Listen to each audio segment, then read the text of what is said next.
लापरवाही चाहे किसी की भी हो, कार्रवाई अब तय है। सुरक्षा में चूक, प्रशासन का सख्त एक्शन। मॉल में मिली बड़ी लापरवाही, जांच के बाद होगी कार्रवाई। चलिए बताते हैं आपको विस्तार से। नमस्कार, स्वागत है आपका यूपी की बात में। लखनऊ में हुए दर्दनाक अग्निकांड के बाद पूरे उत्तर प्रदेश में फायर सेफ्टी को लेकर प्रशासन पूरी तरह अलर्ट मोड में है। इसी अभियान के तहत अब संभल में समाजवादी पार्टी के विधायक इकबाल महमूद के बेटे के सिटी मार्ट मॉल पर प्रशासन ने बड़ी कार्रवाई की है। संयुक्त निरीक्षण के दौरान फायर सुरक्षा व्यवस्था में ऐसी गंभीर लापरवाहियां सामने आई जिन्होंने कई सवाल खड़े कर दिए। एक्सपायर फायर सेफ्टी सिलेंडर बंद, इमरजेंसी एग्जिट और जरूरी दस्तावेजों की कमी मिलने के बाद प्रशासन ने जांच तेज कर दी है। आखिर निरीक्षण में क्या क्या खामियां मिली, अधिकारियों ने क्या कहा और अब आगे क्या कार्रवाई हो सकती है, देखिए हमारी एक खास रिपोर्ट। लखनऊ अग्निकांड के बाद प्रदेश भर में चलाए जा रहे फायर सेफ्टी अभियान के तहत संभल प्रशासन लगातार व्यावसायिक प्रतिष्ठानों की जांच कर रहा है। इसी क्रम में सीओ संभल कुलदीप कुमार और सिटी मजिस्ट्रेट सुधीर कुमार ने संयुक्त टीम के साथ समाजवादी पार्टी के विधायक इकबाल महमूद के बेटे के सिटी मार्ट मॉल का औचक निरीक्षण किया। टीम ने मॉल के हर हिस्से का बारीकी से निरीक्षण किया और फायर सुरक्षा से जुड़े इंतजामों की जांच की। शुरुआती जांच में कई ऐसी कमियां सामने आई जिन्हें सुरक्षा मानकों का गंभीर उल्लंघन माना जा रहा है।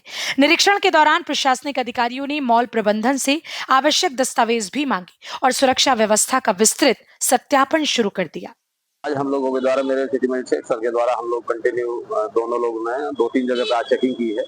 जहाँ पर जैसे सिटी मार्ट है वहाँ पर क्या उसमें फायर के इंतजाम है, क्या फायर सेफ्टी उपकरण वहाँ जो पर्याप्त होने चाहिए वो उपलब्ध है कि नहीं है, और इमरजेंसी एग्जिट है कि नहीं, उन सब चीजों पर जांच की गई है और उसके संबंधित विस्तृत जांच आख्या बना के जो है वो पेश की जाएगी।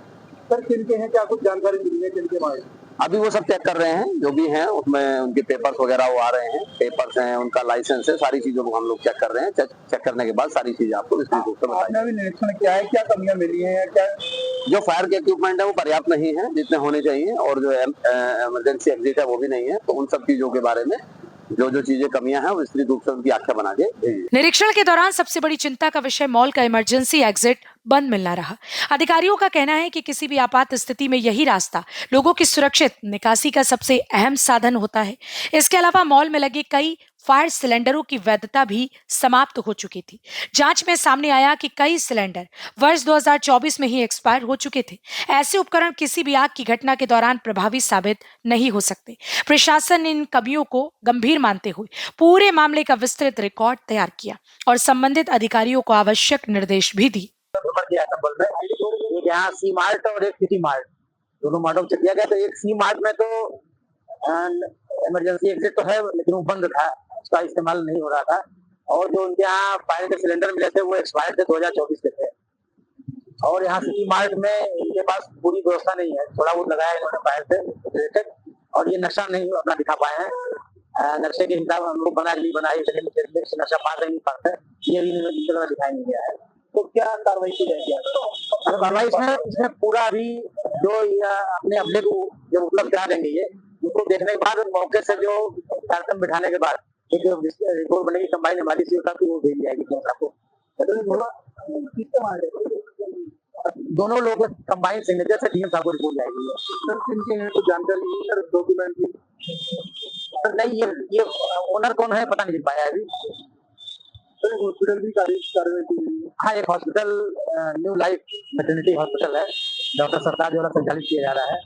उसमें जो उनके पास फायर की एनओसी थी, उसमें केवल उनको प्रथम तल यानी भूतल के लिए परमिशन दी गई थी अस्पताल संचालित के लिए, लेकिन उनके द्वारा प्रथम तल पर भी NICU और TICU संचालित किया जाता है। जो बच्चे वहाँ एडमिट थे उनके द्वारा फायर की एनओसी का उल्लंघन किया गया है। नक्शा भी जो देखा गया, नक्शा भी एक कमरे का ही उनका पास है, जबकि वहाँ 4 मंजिले बिल्डिंग बनी हुई है, मतलब जो मिनी में 6 नक्शा पास है उसके अनुरूप बिल्डिंग नहीं बनी है। तो दोनों उसमें डॉक्टर के हॉस्पिटल के रजिस्ट्रेशन कैंसिल करने के लिए CMO को भेजा जाएगा, रिपोर्ट में डीएम साहब को अवगत कराया जाएगा। जांच के दौरान मॉल प्रबंधन स्वीकृत भवन का नक्शा और कई जरूरी अभिलेख भी मौके पर प्रस्तुत नहीं कर सका। इसके बाद प्रशासन ने भवन से जुड़े दस्तावेजों और फायर सुरक्षा मानकों की अलग से विस्तृत जांच शुरू कर दी है। अधिकारियों का कहना है कि निरीक्षण की पूरी रिपोर्ट जिलाधिकारी को सौंपी जाएगी और उसी के आधार पर नियमानुसार आगे की कार्यवाही की जाएगी। इस कार्यवाही के बाद जिले के अन्य मॉल, शोरूम और व्यावसायिक प्रतिष्ठानों में भी हड़कंप मचा हुआ है। प्रशासन ने साफ कर दिया है कि चाहे प्रतिष्ठान किसी भी व्यक्ति का हो, सुरक्षा मानकों की अनदेखी किसी भी कीमत पर बर्दाश्त नहीं की जाएगी और नियमों का उल्लंघन मिलने पर सख्त कार्यवाही तय है। सूचना रही थी और उनका औचक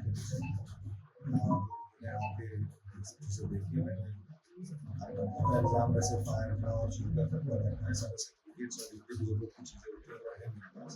नक्शा उन्होंने कहा कि नक्शा भी उनको दिखाइए, तो मैंने उनसे मॉडल बना लिया। नक्शा हमारा पास है। ये जो भवन है ये हमने बनाया एज इट इज ही लिया।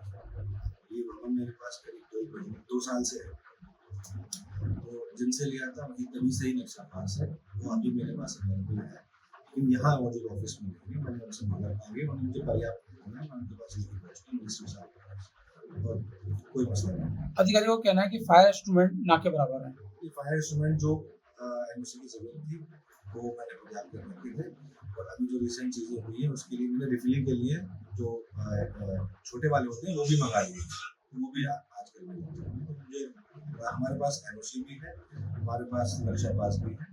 मुझे हर चीज़ अवेलेबल हर वक्त नहीं होती, मुझे नोटिस में नहीं था आने वाले हैं, मैंने उनसे पर्याप्त बोला था, उन्होंने मुझे दिया, मैं उनके पास लेके पहुंचूंगा। संभल में हुई ये कार्रवाई सिर्फ एक मॉल तक सीमित नहीं है, बल्कि ये संदेश भी है कि सार्वजनिक स्थानों पर सुरक्षा मानकों से समझौता अब भारी पड़ सकता है। प्रशासन की जांच पूरी होने के बाद ये साफ होगा कि मॉल प्रबंधन पर क्या कार्रवाई की जा सकती है।